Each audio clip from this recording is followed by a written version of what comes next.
On April 1st, a client came in to seek advice about her business. Mrs. IFFAH is the founder and CEO of WAIDA Syndrome Berhad.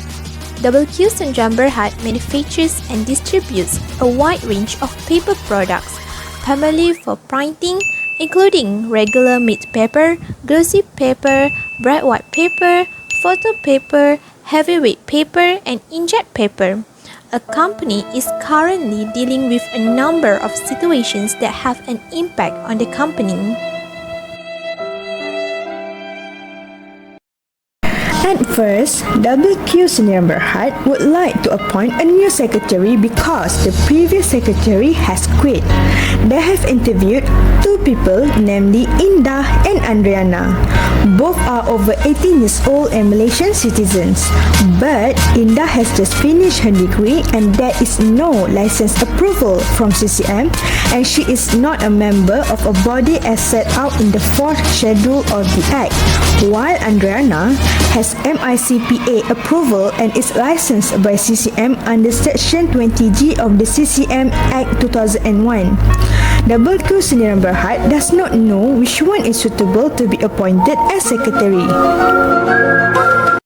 Other than that, WAIDA Syndrome Berhad would like to change their company name to Green Effort.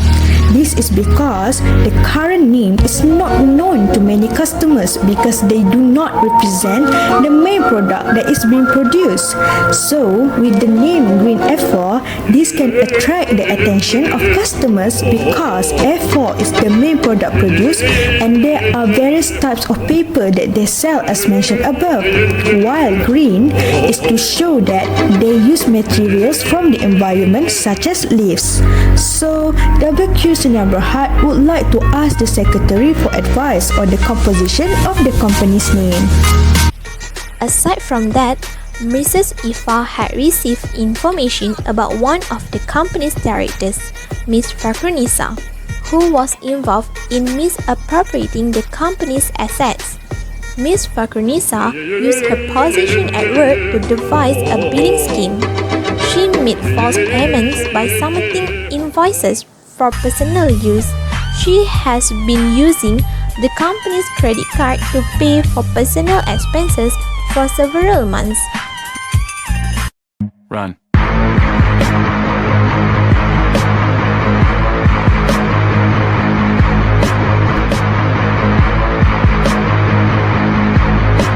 Mrs. IFFAH discovered it while reviewing the bank statement.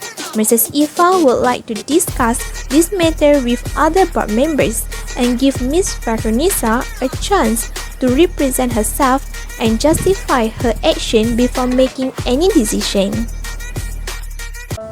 Mrs. IFFAH would like to convene an extraordinary meeting with the other board members to discuss the aforementioned issues. However, she is unsure of the procedure for scheduling the meeting and preparing the meeting notice. As a result, she requires advice from our company.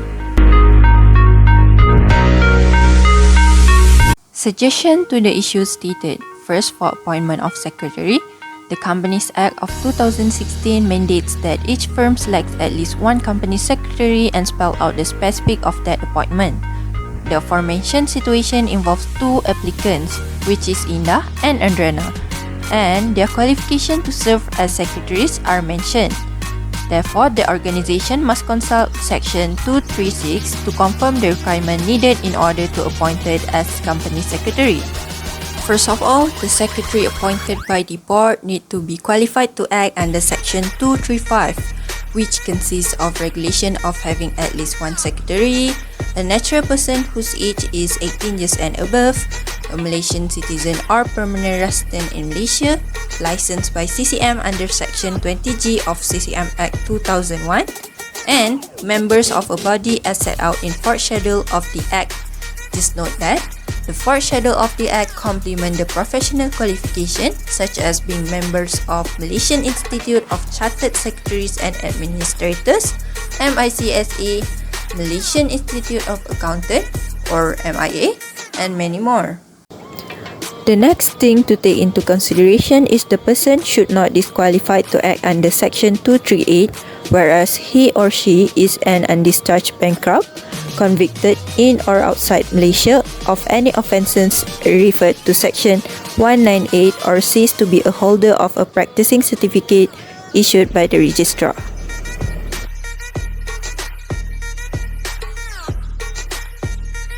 The last requirement is consent to act. This indicates that the individual being nominated as a secretary has given their consent to assume the function in question and is aware of the responsibility associated with it.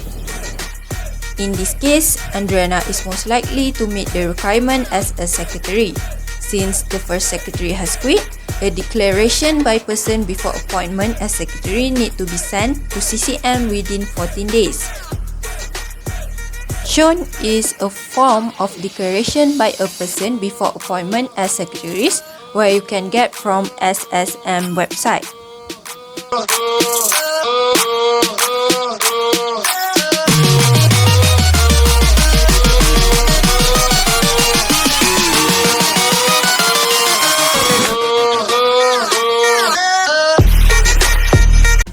Other than that, WQ Sdn Bhd would like to change their name to Green A4.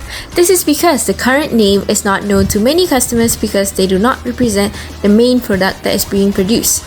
So, with the name Green A4, this can attract the attention of customers because A4 is the main product produced and there are various types of paper that they sell as mentioned above. While green is to show that they use materials from the environment such as leaves, so WQ Sdn Bhd would like to ask the secretary for advice on the composition of the company's name. WQ Sdn Bhd may change their company name to Green A4 Bhd by going through a few procedures set out by the Companies Commission of Malaysia CCM. Ms. ANDRIANA, secretary of the company, must lodge the application to change the company name. Firstly, she must send an application for the company to CCM via SSM online system with a prescribed fee of 50 ringgit. If the proposed name is approved, it will be reserved for 30 days from the date of the notification. After that, Ms. ANDRIANA must submit an application to change the name of the company by submitting 3 documents within 30 days from the date of approval of the company name. Then, may submit the following documents to SSM with a fee of 100 ringgit, after which are a copy of the application and reservation for availability of names, a copy of the email for the approval notification of the reservation of name, the application for change of name under Section 28/1 of the Companies Act 2016.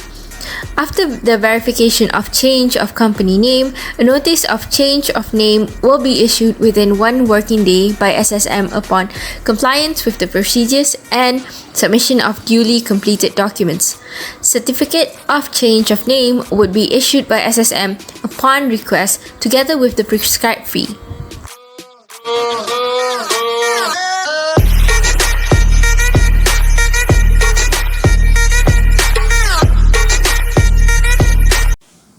Next, for removal of director because of misappropriation of assets, Section 206 of the New Companies Act 2016 CA 2016 outlines procedures for removing a director before the end of director's term in office. In this case, stated Ms. Fachrunnisa has been suspected of misappropriating the company assets. These are the procedures that should have been followed by the board members. First, a special notice need to be outsourced as a requirement of resolution. Resolution to remove a director must be given to the company at least 28 clear days before the meeting, at which an ordinary resolution for the removal of director before the expiration of his or her period of office is passed. Next, after a special notice to remove a director has been given to the company must give its other shareholders notice to such resolution in the same manners at the same time as it is give the notice of the meeting. Lastly, this special notice with the title of resolution to remove a director should be written in Microsoft Word format, written in plain English, easy to use and edited. However, before the removal of a director takes place for a public company in accordance with Section 206 of Company Acts, we have to comply with virtue of Section 207 under Companies Act 2016, which is the director, Ms. Fachrunnisa, has an entrenched right to be heard and to make representation against the proposed removal. Section 207, Right to be heard for directors of public company against removal, stated that first, on receipt of special notice for a resolution to remove a director under subsection 206, subsection 3, the company shall forthwith send to the director a copy of the special notice, and next, the director shall be given the right to make oral representation or a written representation not exceeding a reasonable length on the resolution in order to remove her. If the special notice is given on time, it will be included in the notice of meeting to the members, and a copy will be sent as a representation to the members. In contrary, if it received too late, the representation shall be read out in the meeting. The figure above shown the sample of a board resolution, which is the special resolution needed to be submitted.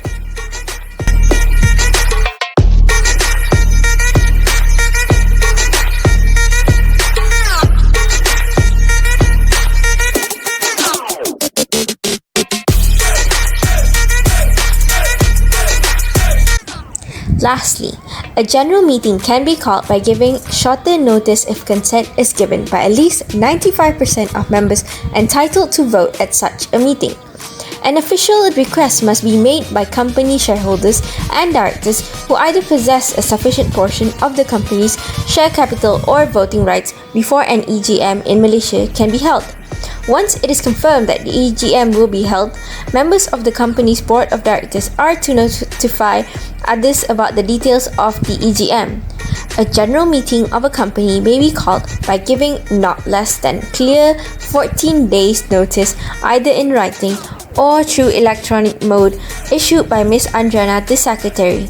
Notice shall be sent by hand or by ordinary post or by speed post or by registered post or by courier or by facsimile or by email or by other electronic means. But where e-voting facility is being provided, notice cannot be sent through ordinary post. Notice in writing of every meeting shall be given to every member of the company. Such notice shall also be given to the directors and auditors of the company, to the Secretarial Auditor, to the bench's trustee, if any and wherever applicable, or so required to other specified persons. A statement setting out the special business to be transacted at a general meeting shall be annexed to the notice.